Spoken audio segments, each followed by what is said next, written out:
De retour à la question d'actualité avec David Santorosa, essayiste et enseignant à la TELUC. Vous venez d'entendre Xavier Brouillotte à l'émission Tout peut arriver sur les ondes de Radio-Canada. Et ce dernier a dénoncé, ou du moins critiqué, analysé, dites-le comme vous voulez, le discours nataliste de Paul Saint-Pierre Plamondon et du Parti québécois. David Santorosa, quelles ont été vos impressions? On sait que tout ça a créé quand même scandale, ou polémique, disons. J'allais dire tout le monde en parle comme l'émission. C'est un peu ça en ce moment, là. Donc, comment voyez-vous la chose? Pour ma part, j'ai écouté cet extrait en direct. Donc, je préparais mon souper, c'est samedi soir, si je me trompe pas, et j'entendais ça et j'ai sur le champ arrêté de couper mes concombres parce que je n'en revenais pas de tout ce que j'entendais. Sérieusement, c'est le moins qu'on puisse dire, c'est fort de café. Moi, premièrement, plusieurs choses. L'expression produire des enfants. Donc, je suis un père de famille de deux jeunes enfants. C'est la plus belle chose qui m'est arrivée dans ma vie. Je le dis, je le répète, ce sont des clichés, mais ils sont tous vrais. Et puis, donc, quelque chose de profondément choquant, à mon sens, d'entendre ça. Mais sur le fond, ce qu'il faut bien comprendre, c'est que tout ce qui est dit là est globalement faux. Donc, premièrement, là, aujourd'hui, on le sait, là, un enfant qui arrive sur Terre, son empreinte écologique, là, sur le plan individuel, est à peu près, du moins en Occident, est de plus en plus petite, là. C'est-à-dire que grâce à l'innovation technologique, grâce à la croissance, désolé pour nos amis marxistes comme le professeur en question, mais grâce à la croissance, on peut diminuer de manière très importante les gaz à effet de serre par habitant. Et ça, d'ailleurs, on le voit depuis les années 90. Les émissions de gaz à effet de serre par individu en Occident ont diminué, contrairement à ce qu'on entend bien souvent. Donc ça, c'est sur la question environnementale. Mais j'ai envie de vous Mais dire que aussi, peu importe la question allez-y, oui. environnementale, ça serait pas une Oui, bonne raison absolument. quand même de ne pas avoir d'enfants.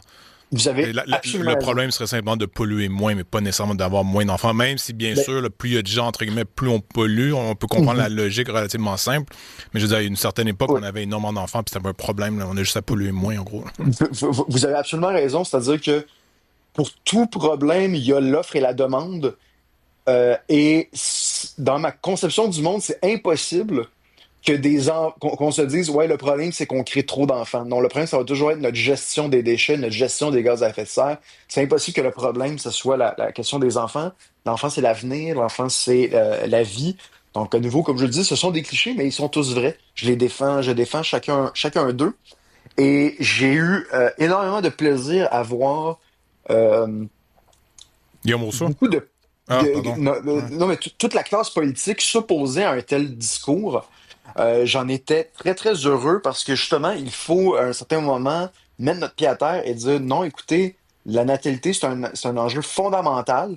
Et oui, c'est un enjeu politique, mais le but, c'est pas Mais de rien de faire des plus familles de politique en 15 réalité, là. enfants. Ouais, exactement. Et le but, c'est pas de faire des familles de 15 enfants, là. Le but, c'est Non. d'augmenter de Mais peut-être 0,5 ou 0,75 le nombre d'enfants par femme. au début du segment en question, là, l'animatrice mentionne, bon, elle tombe dans les clichés, là, la grande noirceur, là, tout de suite, et là, elle nous Mhm, parle des 12, 15, 17 enfants par femme, puis là, c'était atroce. Et j'avais mhm, quelqu'un, en tout cas, qui aurait été sur le plateau. Admettons que j'y aurais été, j'aurais dit, mais attendez, là, le Québec contemporain existerait peut-être pas sans cette poussée mhm. démographique de l'époque.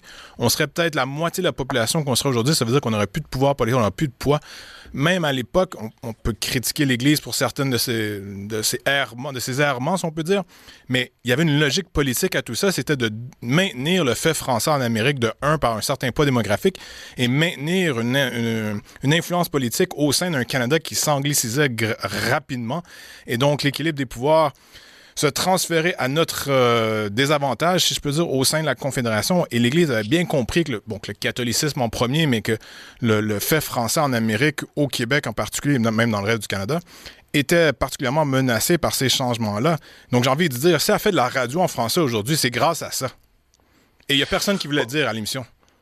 Absolument, oui, ben, il y a une forme de. Ben, d'un, on porte toujours un regard anachronique sur ces situations-là.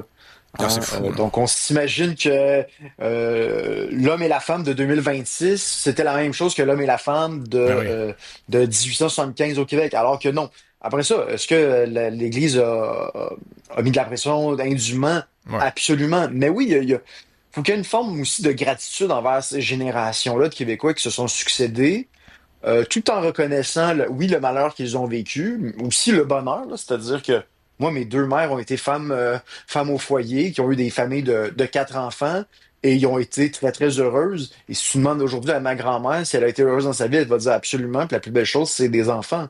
Donc, j'ai pas l'impression qu'elle, elle se sent comme une personne qui a été fondamentalement aliénée par son rôle Non. de mère au foyer. À nouveau, c'est des époques différentes aussi, il faut bien le comprendre. Est-ce qu'elle aurait aimé ça de travailler? Peut-être, mais bon, les choses sont comme elles sont aussi. Il faut qu'il y ait une forme faut accepter cet état un peu de fait aussi, tout en étant aussi reconnaissant des progrès qui ont été faits, là. Vous avez mentionné aussi que la classe politique réagit, j'allais dire, Mhm. de façon uniforme, peut-être pas tout à fait, là, mais clairement, il y a eu des critiques ouvertement adressées à ce genre de propos, Marois Risky notamment, et Ouais. d'autres. Est-ce que le vent tourne? Là, j'y vais de façon anecdotique, mais autour de moi, encore une fois, les réactions étaient relativement uniformes contre ce genre de propos. Bon, Mhm. les médias sociaux, du moins, mon algorithme là, me fait que les gens étaient globalement contre euh, ces genres de propos-là. Et j'ai envie de dire que, voilà, 10 ou 15 ans, ça aurait peut-être été l'inverse, ou du moins pas grand monde qui se serait levé pour dire ça. Est-ce que le vent tourne? Est-ce qu'on sent un changement idéologique? Je pense que oui. Je pense que oui. On le sait, là, un peu partout en Occident, il y a une forme de virage à droite. Il y a une forme de. Je veux dire, les jeunes aujourd'hui qui se tournent vers le masculinisme, par exemple, il y a une quête de sens derrière ça. Au-delà, évidemment, des Ouais. figures un peu caricaturales vers qui ils se tournent, là, il y a une véritable quête de sens. Et le libéralisme de gauche aujourd'hui n'offre pas ce sens. Parce que le libéralisme de gauche offre des valeurs, par exemple, l'égalité, qui est une valeur bien sûr importante, mais qui ne donne pas nécessairement de sens à une vie, à une action, à un quotidien. Alors que des masculinismes, bien que le sens qu'ils donnent, on peut s'y opposer frontalement, il y en a pas moins qu'ils offrent un sens. Et là, la question de la natalité est importante, parce que s'il y a bien quelque chose qui donne du sens à la vie de quelqu'un, c'est bien le fait d'avoir un enfant. Donc, donc oui, je pense que la gauche fait face ici à un cul-de-sac qu'on voit un peu partout, c'est-à-dire comment donner du sens à la vie.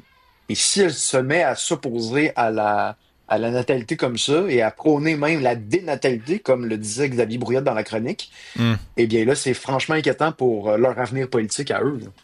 Et on dirait, ou du moins je rajouterais que ceux qui ont ce genre de discours dénataliste ne l'auraient qu'en Occident. Jamais est-ce qu'ils se donneraient le pouvoir ou Mhm. le droit d'aller tenir ce genre de discours-là dans n'importe quel autre pays ou civilisation. Ce n'est qu'en Occident, bizarrement, que ce genre de propos est non seulement acceptable, mais devrait être la norme à leurs yeux, du moins. Je vais faire quelque chose de bizarre ici, mais je prends quand même la défense de Radio-Canada, parce que plusieurs ont critiqué Radio-Canada. Xavier Brouillette est prof au Cégep de Montréal, si je ne m'abuse. C'est un chroniqueur de Radio-Canada, mais c'est pas un journaliste de Radio-Canada. Il faut quand même Mhm. remettre les choses en place. Mais on sentait là, que ce qu'il disait, à part Guillaume Rousseau qui était sur le panel, qui lui a offert un contre-argument, ou du moins contextualiser les choses d'une Mhm. façon positive, à mon avis, en disant, écoutez, la plupart des femmes disent dans les sondages vouloir avoir plus d'enfants, et pour des raisons notamment économiques, n'en ont pas autant qu'ils voudraient, donc finissent essentiellement par avoir un enfant au lieu de deux. C'est à peu près ça, là. Donc Guillaume Rousseau a recadré un peu, mais Radio-Canada ici, il y a beaucoup de gens qui s'en sont pris à Radio-Canada. J'ai joué le rôle de l'avocat du diable, comme je l'ai dit. On sait très bien que c'est le genre de choses qu'ils vont dire. Ce qui m'épate, c'est qu'on s'épate encore à propos de ce Mhm. genre de choses-là qui vient de Radio-Canada. Mais encore une fois, pour défendre Radio-Canada ici, tout média a une certaine ligne éditoriale, qu'elle soit implicite ou explicite. Et qu'est-ce que je veux dire, c'est que même ici, là, si je suis franc moi-même, c'est sûr que j'ai des opinions. Et donc, qu'on a ce genre de conversation-là, je vais abonder à peu près toujours dans le même sens, qu'on soit d'accord avec moi ou pas. Il y a une ligne éditoriale qui ne m'est pas imposée, mais je suis qui je suis. Et ces gens-là sont qui ils sont. Donc, Mhm. je suis quand même un peu surpris qu'on on se déchire on se pète les bretelles, comme on dit, on déchire notre chemise quand Radio-Canada dit ce genre de choses-là, ou quand ce genre de choses sont dites à Radio-Canada, quand, je m'excuse, mais on le sait là, ils le font, puis ils le disent, puis il faut arrêter. Là. Soit on change quelque chose, j'en parlais avec Philippe Lorange hier, on parlait du rapport de l'audiovisuel en France, et ce rapport-là, on spécule parce que personne ne l'a lu, ou je crois que personne ne l'a lu pour l'instant. On sait que les médias publics financés par l'État sont essentiellement très de gauche en France, là. Mais c'est un peu partout comme ça en Occident. Donc, soit les gens qui sont pas de cette ligne idéologique-là réinvestissent certaines institutions, et notamment les médias, pour changer les choses, ou soit, tu sais, je veux dire, on peut se plaindre, là, mais il me semble qu'il y a des limites à déchirer sa chemise quand on sait très bien que ça va arriver. Hein. Absolument, là, faut pas se surprendre que le soleil va se lever demain. Ben Là, oui, c'est ça. absolument. Mais ça, ce que vous dites là est fondamental, c'est-à-dire que durant cette chronique-là, euh, c'est-à-dire, je vais inventer des chiffres, là, mais je pense qu'on est à peu près là. 95% de la population québécoise s'oppose à ce que la personne a dit. Là. Tu sais, ça me semble assez C'est commun de majoritaire. s'opposer à ça. C'est fortement majoritaire. Et pourtant, c'est quasi unanime autour de la table. Donc, pardonnez-moi l'expression anglaise, mais c'est mainstream à Radio-Canada Ouais. de défendre la dénatalité. Donc, au même titre qu'on dirait, c'est sûr que demain matin, il va pleuvoir. Je veux dire, c'est absolument incroyable à niveau, là. C'est la natalité, c'est-à-dire la chose la plus fondamentale là, pour une nation, c'est littéralement le futur. Donc, moi, lorsque je faisais mes études en philosophie, j'avais une théorie, c'est-à-dire plus ça va à contresens du sens commun, ce qu'on dit, moins on a besoin de se justifier. Et plus ça va dans le sens commun, plus il faut se justifier. Eh bien, je pense qu'on avait un exemple là. C'est-à-dire que Guillaume Rousseau qui disait, ben écoutez, il y a des gens qui veulent plus d'enfants, il faudrait les aider. Ça, il y a beaucoup de...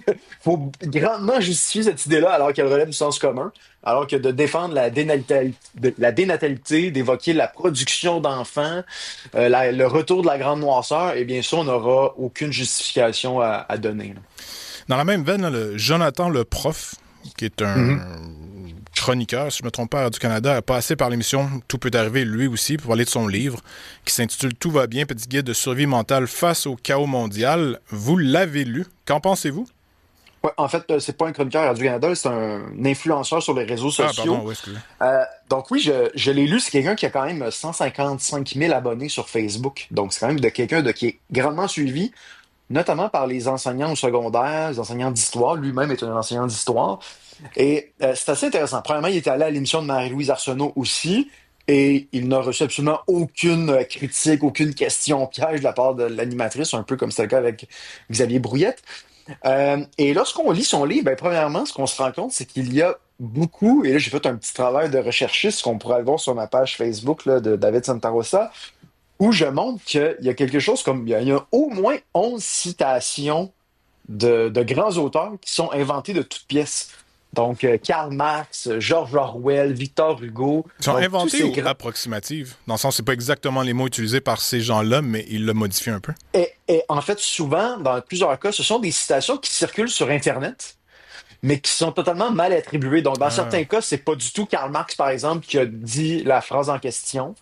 À l'occasion, on peut se dire, ah oui, ça va dans le sens de la pensée de l'auteur, mais l'auteur ne l'a pas écrite quand même. Donc, ça, d'un, je trouve ça assez particulier.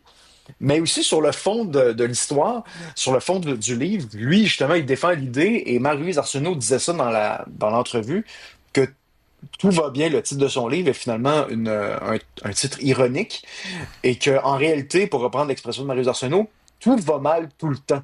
Donc c'est d'où l'importance justement de dire ben Donald Trump, écoutez, c'est Hitler et c'est la comparaison qu'on fait dans le livre. On nous explique que finalement le monde va donc bien mal, alors que, bien honnêtement, si on se compare notre situation avec celle de nos grands-parents, qui dirait vraiment que ça va si mal que ça? Après ça, évidemment, on a nos défis, là, mais il y a eu d'énormes progrès dans les dernières décennies, les derniers siècles. Donc, j'ai l'impression qu'à gauche, on a de plus en plus cette difficulté-là aussi à dire, ben, écoutez, vous savez quoi? L'état de droit, le capitalisme, la croissance, ça a amené beaucoup de choses positives, du négatif aussi, mais beaucoup de choses positives. Mais ça, pour une gauche, pour l'extrême gauche, ça semble être impossible à inadmissible. défendre. C'est inadmissible. C'est inadmissible que le capitalisme ait pu apporter le moindre élément positif dans nos vies. Prochain sujet et dernier sujet, il nous reste 4 minutes environ. L'Institut TK, collège privé subventionné de Montréal, est visé par une enquête du ministère de l'Enseignement supérieur pour problème de gouvernance, un climat interne toxique et mauvais traitement d'étudiants étrangers attirés via des agences laissées sans soutien et menant des détresses psychologiques et financières envers ces étudiants-là, et tout ça menant à des vives critiques politique. David Santarossa, de quoi cette histoire est-elle le nom? Vous êtes en éducation, là, vous enseignez à la TELUC, c'est pas exactement la même chose, on s'entend, mais n'empêche, est-ce que tout ça, encore une fois, est révélateur ou, encore une fois, fait divers? Ben, on le sait que les institutions d'enseignement ont des obligations de croissance. Ça semble être le mot de la chronique aujourd'hui. Et il se tourne vers justement un marché beaucoup plus important que celui du Québec, c'est-à-dire celui des étudiants internationaux. Donc, où ils peuvent vraiment aller chercher beaucoup de personnes. Donc, l'Institut Écart, on parle de quelque chose comme 300 étudiants québécois. Et en fonction des sessions, des années, là, des fois, on parle de 1500, 1600 étudiants internationaux. Donc, le véritable marché de l'Institut Écart, C'est à pardon, l'international. c'est l'international, où on charge le gros prix des milliers Est-ce de qu'on connaît le dollars. pourcentage du nombre d'étudiants internationaux sur le nombre total d'étudiants? Ben, comme je vous dis, c'est à peu près 1500 sur 1800, grosso modo, là. OK, ouais. Donc, Donc, l'immense majorité. exactement, là. Donc, c'est assez important. Donc, oui, et là, ce qu'on voit, c'est que ces institutions-là ne sont pas très, très sérieuses, là. C'est-à-dire que un enseignant ne termine pas la session, ben, l'étudiant qui était suivi par cet enseignant-là, ben, finalement, coule son cours, alors que c'est pas ça. Lui, il avait réussi toutes ces évaluations-là, hein. Donc, il y a des changements de programme sans que ça soit demandé par l'étudiant. Donc, il y a vraiment beaucoup de problèmes par rapport à ça. Et ce qu'on se rend compte, c'est ça, c'est que les immigrants eux-mêmes deviennent Ils sont marchandisés un peu, là. sont marchandisés, exactement. Merci pour la passe sur la palette. Mais oui, ils sont marchandisés. Il y a des consultants, des firmes à l'international pour C'est aller une chercher industrie. ces étudiants-là. C'est une industrie. Ouais. Et On c'est sous-estime la taille de tout ça, en fait, là, à quel point il y a de l'argent qui est rendu dans ce qui est essentiellement un cercle vicieux. Et plus la demande est forte par ce genre d'institutions-là, plus il y a d'avocats, puis de consultants, puis de ci et de ça, qui font de l'argent avec ça. Et bien sûr, tous ces gens-là encouragent les institutions à toujours demander plus d'étudiants Mhm. internationaux. Et là, tout ça, ça devient un cercle qui se renforce lui-même. Là, c'est absolument atroce. Exactement, exactement. Et ça, je pense qu'il va falloir un peu se détourner. Là, tantôt, je faisais un peu l'éloge, en guillemets, du capitalisme, mais ici, dans le cadre d'une institution scolaire, on ne devrait pas respecter cette logique de marché, ou du moins pas que. Et s'il y a des institutions d'enseignement qui peinent à aller chercher des étudiants, ben, Qu'on les ferme. Ben, qu'on les pour être ferme, franc, là, à un moment voilà. donné, au Québec, en termes d'éducation, là, depuis la génération des boomers, justement, là, les baby boomers, Mhm, on a dû construire une panoplie d'écoles primaires, secondaires, collèges privés, tout ça, pour accueillir ce pan de la population qui était énorme, ce qui était compréhensible. Puis là, aujourd'hui, on veut les maintenir coûte que coûte, quand en mhm, fait, on devrait simplement diminuer le nombre d'institutions d'éducation qu'on a, tout simplement parce qu'il n'y a pas autant d'écoles. Et dans le dernier, il nous reste à peine 20 secondes, là, mais dans le dernier rapport du commissaire de la langue française, on nous révélait que 33% des étudiants au Québec étaient essentiellement de descendance immigrante. J'ai envie de dire, parfait, là, il peut y en avoir une partie significative, mais là, d'ici quoi, 2040, 2050, c'est avec la moitié? Est-ce qu'on a vraiment besoin dans ce cas-ci de... Peut-être, si on réduit l'immigration, on réduit aussi les demandes en éducation, là, je sais pas. ben voilà, voilà, vous avez le mot de la fin, Jean-Philippe. David Santarossa, essayiste et enseignant à la TELUC et auteur du livre La pensée woke, analyse critique d'une idéologie et co-créateur du balado Magnum Opus. Merci beaucoup. Merci. Tous ceux qui nous écoutent, merci également à la technique Daniel Fortin. On vous rappelle que l'émission est en rediffusion à 17h ce soir et on vous donne rendez-vous demain à la même heure. Bonne journée. Bonjour et bienvenue à Question d'actualité. Comme tous les deux mardis, c'est notre segment Regard croisé avec David Santarossa où l'on examine les sujets chauds de l'actualité. On salue Amanda Faki qui est à l'habitude avec nous, mais qui ne peut pas être avec nous aujourd'hui.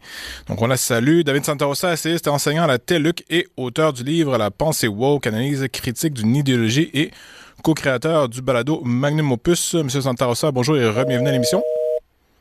Est-ce qu'on a Monsieur Santarossa? On n'est pas certain. Je suis là, on m'entend? Ah, on vous entend, on vous entend. Donc, Excellent. bonjour et bienvenue à l'émission. Bonjour. On vient d'entendre Paul Saint-Pierre Plamondon, chef du Parti québécois, à propos du sondage qui a fait les manchettes la semaine dernière, là, Mhm. qui essentiellement disait que le Parti québécois était en territoire d'une très, très grande majorité si il abandonnait sa promesse de faire un référendum dans un premier mandat, du moins. Disons que le même mandat, par contre, mentionnons-le, lui donne quand même une mince majorité s'il maintient sa promesse. Et Paul Saint-Pierre-Plamondon a essentiellement déclaré qu'elle allait maintenir la promesse coûte que coûte, là, peu importe les sondages. David Santarossa, le Parti québécois doit-il renoncer à un référendum dans un premier mandat pour obtenir une super majorité, comme on dit, ou est-ce une mauvaise idée? Ben, il faut, premièrement, sur ce sondage, euh, c'est curieux quand même. Moi, je déteste ça, de poser des questions sur des situations fictives. Hein, donc, de dire, oui, mais si la personne défendait telle idée, est-ce que vous voteriez pour lui? Et si c'était tel chef, est-ce que vous voteriez pour ce parti? Honnêtement, je suis vraiment pas fan. J'ai l'impression que on est vraiment dans la politique fiction. Donc, j'ai tendance à dire peut-être un tien vaut mieux que deux tu l'auras dans un premier temps. Donc, c'est-à-dire que, écoutez, le Parti québécois était premier en défendant la tenue d'un référendum. Donc, manifestement, il y a un écho dans la population. Donc, ça, c'est dans un premier temps. Et dans un deuxième temps, c'est en effet assez particulier qu'on dise, ben, il faudrait que le Parti québécois mette de côté Sa sa raison raison de d'exister, vivre. ouais, c'est ça. C'est ça, exactement. Parce que tu sais, entre vous et moi, lorsqu'on dit de mettre de côté un référendum dans le premier mandat, ce qu'on veut dire, c'est de mettre de côté un référendum, point. Là, je pense que je suis pas mal certain que c'est Ouais. comme ça que la plupart des gens l'ont interprété. Là. Donc, oui, c'est assez particulier. Cela dit, ça démontre quand même que les idées de Paul Saint-Pierre Plamondon rejoignent quand même une grande partie de la population. Donc, qui s'inscrivent oui, dans une forme de droite, certains vont dire ça, qui dit qu'il veut couper dans l'État, notamment dans la bureaucratie. Mm. Mais en même temps, et ça c'est très intéressant, c'est-à-dire c'est pas une position de principe, c'est-à-dire c'est une position véritablement pragmatique qui dit, ben, écoutez, la bureaucratie a augmenté plus rapidement que la population. C'est pas normal à l'ère de l'informatisation, des intelligences artificielles, il y a comme un non-sens. Donc, il y a vraiment une décision pragmatique derrière ça, et je pense que la population le reconnaît. Est-ce que c'est possible que ici, Paul Saint-Pierre Plamondon en soit venu à la conclusion que certains analystes ont fait, ou du moins, je sais pas si, j'allais dire anecdotalement, mais je sais pas si c'est vrai là ou si c'est entre guillemets officiel, mais plus on attend, moins les chances sont que un oui puisse gagner là, pour le camp souverainiste dans le sens où la démographie, oui, pardon, joue essentiellement contre une victoire du oui. Là. Je citerai Frédéric Lacroix, oui. Euh, c'est lors d'une conversation privée, en fait, là, mais n'empêche qu'il avait dit publiquement, je crois, là, pour gagner un référendum, le camp du oui devrait obtenir plus de 70% aujourd'hui du vote francophone, comparativement Mhm. à 63 peut-être là, en 95. Essentiellement à cause des changements démographiques et donc la baisse du pourcentage de la population que les francophones représentent. Est-ce que la tenue d'un référendum dans un premier mandat est aussi une réponse à ce fait qui semble être difficilement contournable? Ben, je pense que ça me semble une évidence là, qu'à chaque année qui passe, il faut convaincre 50 000 personnes de plus simplement pour égaliser les chances, là, parce qu'on Ouais. le sait, là, les personnes d'origine immigrante votent massivement pour le non, pour différentes raisons, comme on le sait. Euh, donc ça me semble juste. Et l'autre élément, et ça on a tendance à peut-être à l'oublier, mais euh, le temps fait son œuvre pour les gouvernements et on est toujours pris dans les renégociations de conventions collectives, de négociations avec les médecins. Donc, dans tous les gouvernements, il y a une grogne à partir d'un certain moment. Après un mandat, après 6 ans, après 7 ans, on l'a vu avec la CAQ. À un moment donné, le temps fait son œuvre, la population est un peu tannée, il y a eu des revendications de différents syndicats. Donc, plus le temps va, plus on risque d'être impopulaire. Et ça, d'ailleurs, c'est intéressant lorsqu'on s'intéresse au l'histoire du mouvement souverainiste, on regarde dans les années 80, dans les années 90, alors qu'on se pose des questions fondamentales pour une société, pour un peuple, c'est-à-dire la question du pays, eh bien, les gouvernements parisaux ou l'évêque sont quand même pris dans des négociations syndicales, donc de donner plus d'argent, moins d'argent aux fonctionnaires, qui sont, bien entendu, des questions importantes, mais qui n'ont pas la même valeur que une question, je veux dire, de vie ou de mort pour une nation, là. Donc, j'ai l'impression qu'on est rapidement pris dans la petite paperasse quotidienne et on oublie la visée à long terme de l'importance d'un pays. Donc, oui, je pense que le Parti québécois, en ce sens, gagne à faire un référendum plus tôt que tard, là.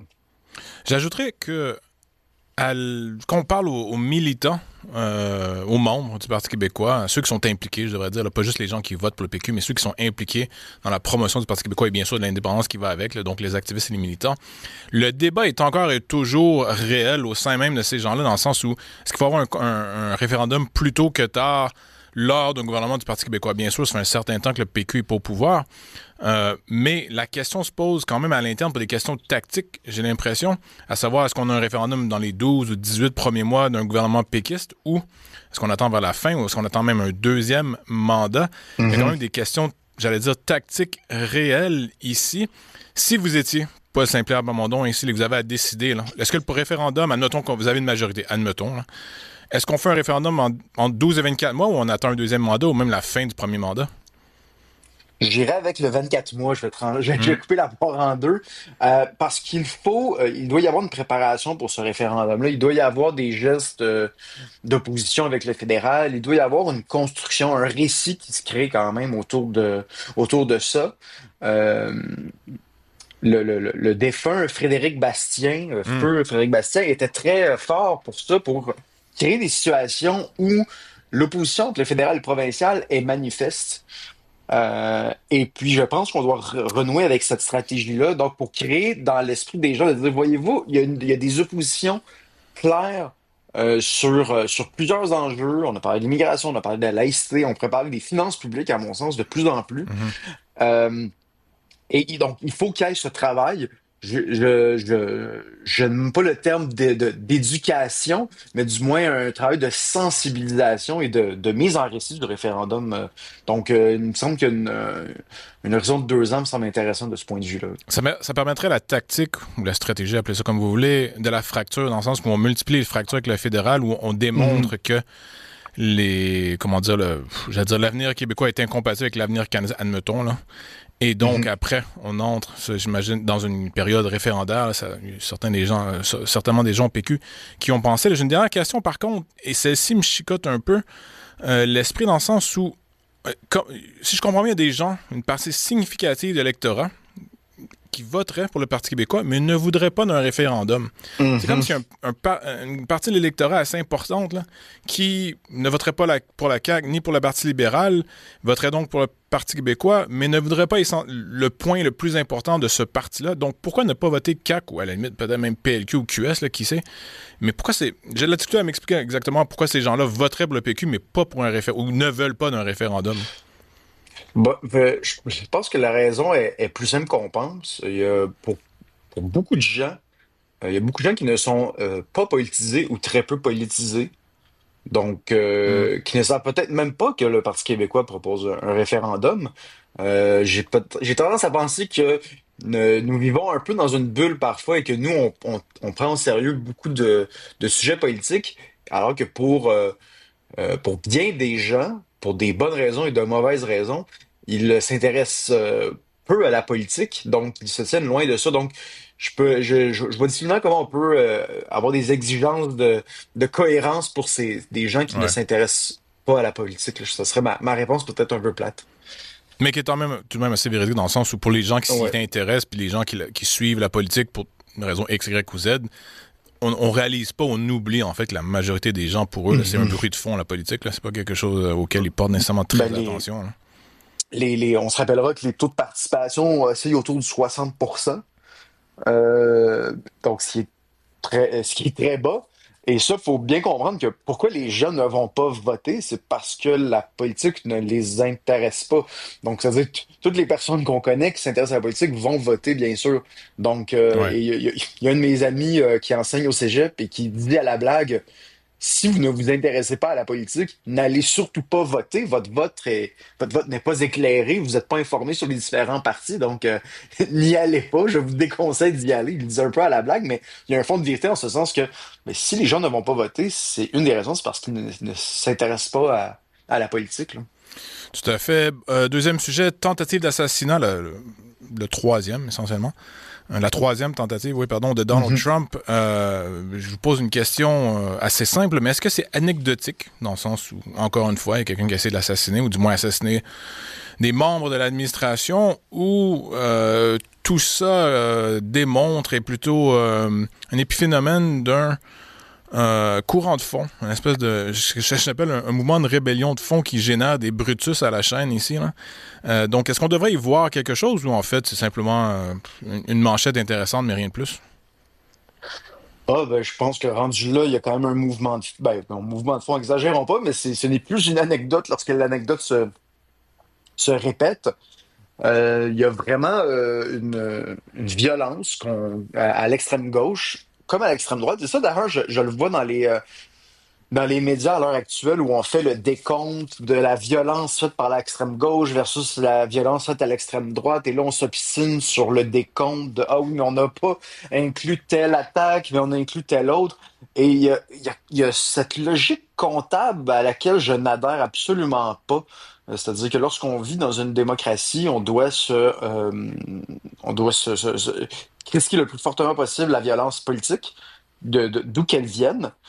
Et ben, peut-être la question sous-jacente à ça, c'est est-ce que on a peut-être tendance à banaliser la violence d'extrême gauche? Ça, c'est fort probable. Alors que l'extrême droite, lorsqu'elle est violente, on le voit et on le décrit collectivement, avec raison. Mais il arrive qu'on ait un peu un deux poids, deux mesures, peut-être en ce sens.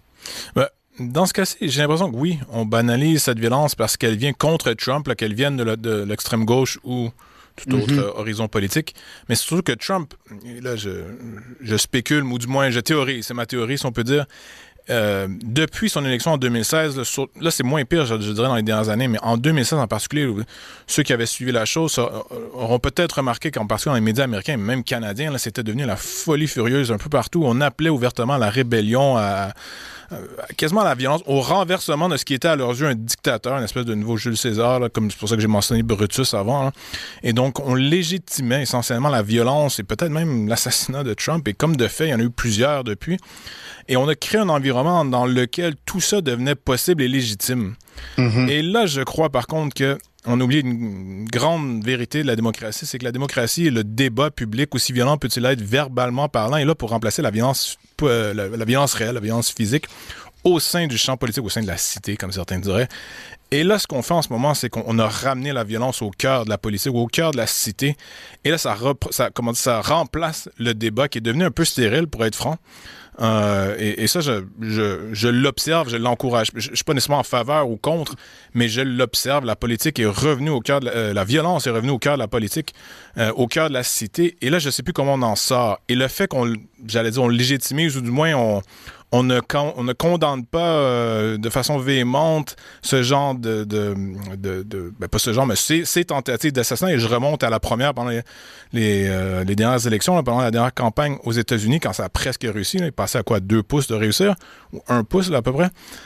Je me rappelle sur les réseaux sociaux, et encore une fois, lors des derniers, il y a des milliers, voire des centaines de milliers, voire des millions de gens qui se réjouissaient du fait que Trump Mhm. avait passé à quelques centimètres de mourir et que cette fois-ci, le tireur n'avait pas réussi à tuer au moins quelques personnes, ou du moins blessé gravement quelques membres de l'administration. Ce qui me fait dire qu'on a un peu créé ces gens-là, même si c'est des individus qui semblent agir individuellement, on a créé l'environnement, le contexte dans lequel tout ça est possible. Est-ce que vous voyez ce retour de la violence un peu comment, ou est-ce que vous l'analysez d'une façon différente, peut-être? Ben, on se souviendra de l'assassinat de Charlie Kirk, Ah ouais, tout pardon, à qui fait. est une figure importante du conservatisme aux États-Unis, qui était, devrais-je dire, une figure importante qui est décédée il y Mm. a quelques mois. Et on voyait beaucoup de figures à gauche, même québécoises, donc qui sont Ah oui, oui. très loin des États-Unis, qui se réjouissaient d'un meurtre politique. Euh, donc oui, on a labouré le terrain pour ça en quelque sorte là. Je veux dire de se réjouir de la mort d'un adversaire politique, d'un père de famille qui plus est, c'est quand même assez particulier à notre époque. Mais et j'y reviendrai probablement plus tard, mais il y a Jonathan le prof qui est un influenceur, un enseignant influenceur sur les réseaux sociaux qui compare dans son livre Trump et Hitler, donc ce qui est pas rien. Donc on peut se poser la question, ben si Trump c'est Hitler, ben dans ce cas-là, la violence politique devient légitime, la résistance devient légitime. Ça devient ça, le récit. Donc oui, je pense que dans nos médias, sur les réseaux sociaux, il y a tout un discours qui vient labourer le terrain pour que des extrémistes disent, ben écoutez, il y a des... on vit, c'est un retour des années 30 ou des années 20, et puis il faut prendre acte de ça et utiliser la violence, alors qu'évidemment, on n'en est pas là, mais pas du tout, là.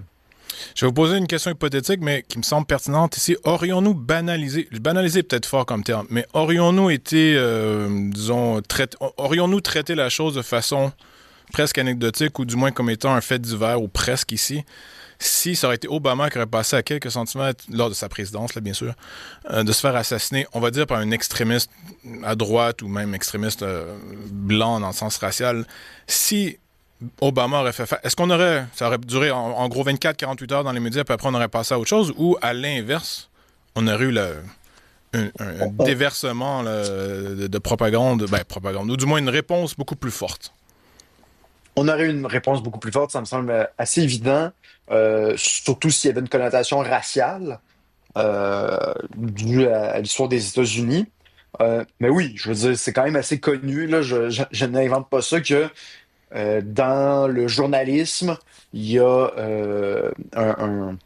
les Un journalistes a penchent priori. à gauche, Ouais. un a priori positif envers le Parti démocrate, envers la social-démocratie, le libéralisme, tout ça.